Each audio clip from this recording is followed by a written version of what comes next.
Bienvenue dans cette vidéo. Ensemble, nous allons voir comment connecter une application Flutter à un téléphone physique réel, votre propre téléphone portable.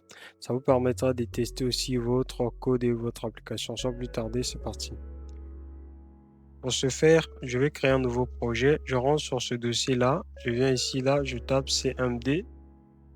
OK, pour ouvrir l'invite de commande, j'arrive ici, je vais taper Flutter Create. Le nom du projet, je vais donner ça Lelo Lab. Voilà le nom de l'application.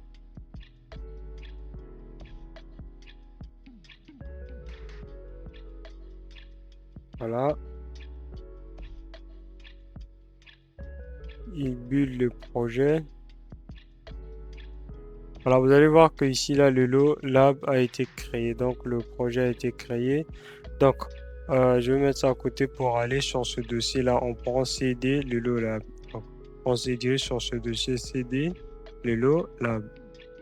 Voilà, on est rentré sur ce dossier-là. OK. Maintenant, qu'est-ce qu'on va faire? On va ouvrir Visual Studio Code. Je vais taper code. OK.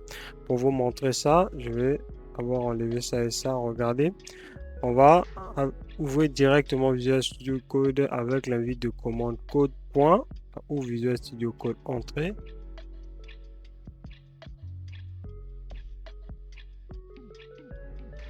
Voilà, je vais fermer ça. Voilà, donc notre projet a été créé avec succès. L'application a été créée avec succès. Voilà, on va fermer ces onglets. On va aller sur Google. On va chercher Scripty GitHub. Voilà, je sais pas comment prononcer ça. Vous allez prendre ça. Vous allez taper sur la barre de recherche là, Scripty GitHub. Vous allez prendre le premier lien. Ok, le premier lien. Ok, voilà. On vient ici, on descend. Voilà. C'est en fait, on aura besoin de cette petite application logiciel là. Voilà, il va capturer en fait le screenshot, l'écran de votre téléphone. Ok, on arrive là. On va là où se trouve télécharger. On va prendre la plateforme Windows. Voilà, moi, j'utilise Windows. Pour ceux qui utilisent Linux, peuvent prendre Linux. Voilà, on arrive là, Windows. Voilà, vous avez deux versions. Vous avez sur 64 bits et 32 bits. Nous, on va aller sur 64 bits.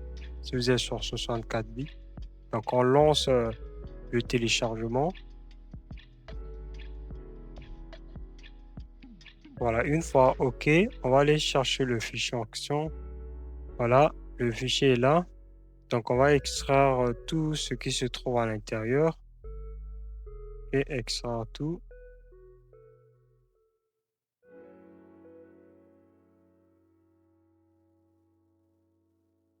Voilà, une fois OK, on va renommer ce fichier-là. J'aime renommer le fichier là.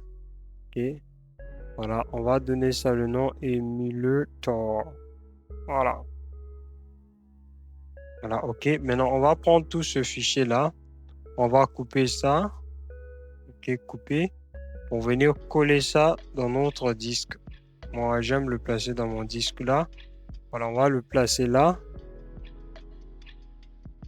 OK. On va rafraîchir la page. Voilà, il est là. On va ouvrir ce fichier-là. Ce qui nous intéresse ici, c'est l'application là. Vous allez prendre juste le lien. Vous allez glisser ça juste là, le lien. OK. Voilà, donc il va capturer notre écran. On aura juste à cliquer là et puis le tour est joué.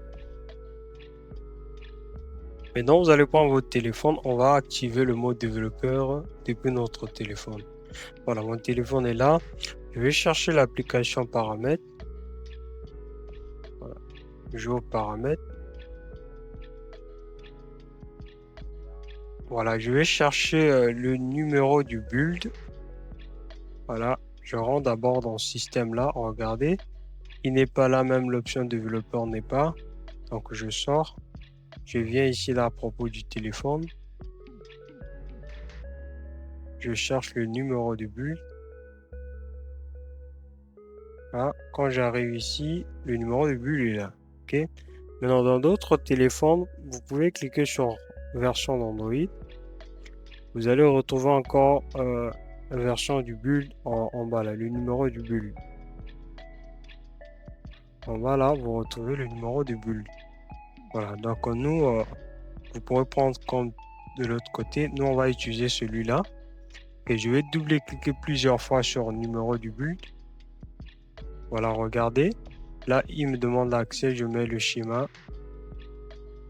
Une fois c'est bon, ok, vous êtes désormais développeur. Voilà, donc je peux sortir. Donc l'option développeur est activée. Maintenant, je ne sais pas là où il a activé ça. Je viens sur la barre de recherche. Je vais rechercher. Vous allez taper développeur. Voilà. Vous lancez recherche. Voilà.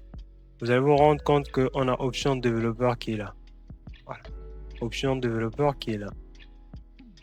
Donc, on va d'abord sortir par ici. On va revenir au niveau des paramètres. Voilà. Vous pouvez aussi retrouver ça au niveau du système. Rappelez-vous, quand on était rentré sur le système, on n'avait pas vu l'option développeur. Maintenant, quand vous descendez là, vous allez retrouver maintenant l'option du développeur là. Voilà. Donc, on va cliquer là. Ce qui nous intéresse ici, c'est le débugage USB. Voilà, celui-là. Voilà, ce qu'on va faire maintenant, on va prendre notre câble USB, connecter à notre téléphone jusqu'à l'ordinateur. Une fois lancé, voilà, il va vous demander ceci. On va prendre le lecteur USB, on active. Maintenant, on va aller activer le débugage USB. On vient sur les paramètres. Voilà, on va sur système. On va sur option développeur. Voilà, on va chercher débugage USB. Voilà, on active débugage USB. OK. Voilà, vous allez voir qu'au niveau de notre... Quand je scrolle comme ça là, je retrouve le débugage est activé. Voilà. Non. Donc, tout est OK. Voilà. On va maintenant connecter l'application Flutter à notre téléphone portable. Donc, je viens ici, vous allez voir de manière automatique, il détecte mon téléphone. OK. Donc, je sélectionne le téléphone là. C'est un Itel. OK, il est là. Je peux mettre ça à côté là.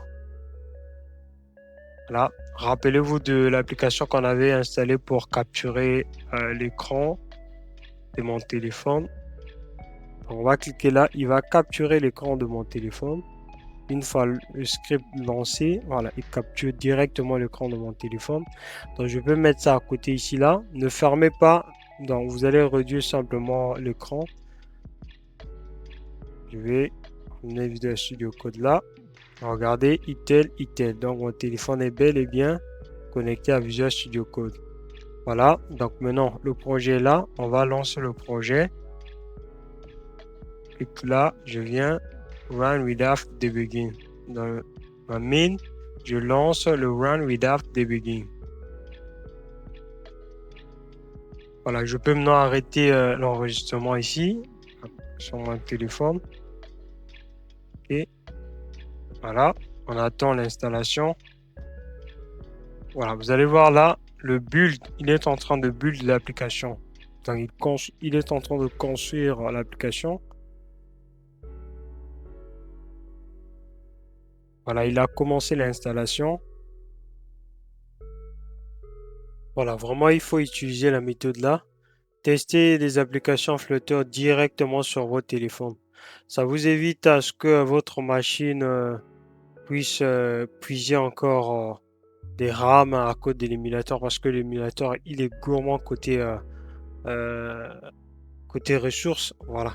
Donc, du coup, utilisez votre téléphone. Vraiment, ça vous permettra de tester aussi les fonctionnalités, tester l'application, avoir toutes les paramètres. Est-ce que tout est OK? Vraiment, ça vous évite.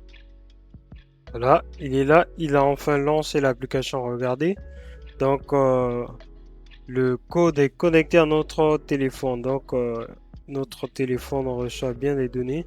Voilà, pour illustrer ça, Regardez, je vais supprimer toute la partie là. Je vais simplement écrire l'Elo Educ ici là, 2025. Voilà. Et je viens là, je vais changer aussi la couleur. Je vais mettre du red. Et voilà, je vais sauvegarder. Ce qui est bien avec Flutter, en fait, il a un système qu'on appelle le Auto Restart. En fait, il va le mettre à jour de manière automatique. Donc, il est connecté à notre téléphone. Donc, le code va se mettre à jour de manière automatique. Et puis, après, il affiche le retard. Regardez. Voilà. Vous voyez bien que là, j'utilise mon téléphone portable, ok? Donc, n'oubliez pas d'aimer la vidéo, liker, partager. Voilà, ça nous fera plaisir, ok? Pour promouvoir aussi nos contenus. On nous revoit dans une prochaine vidéo. Sinon, les commentaires sont faits pour vos subjections. Si vous rencontrez aussi des problèmes, des difficultés lors de ce processus-là, les commentaires sont faits, tout ça.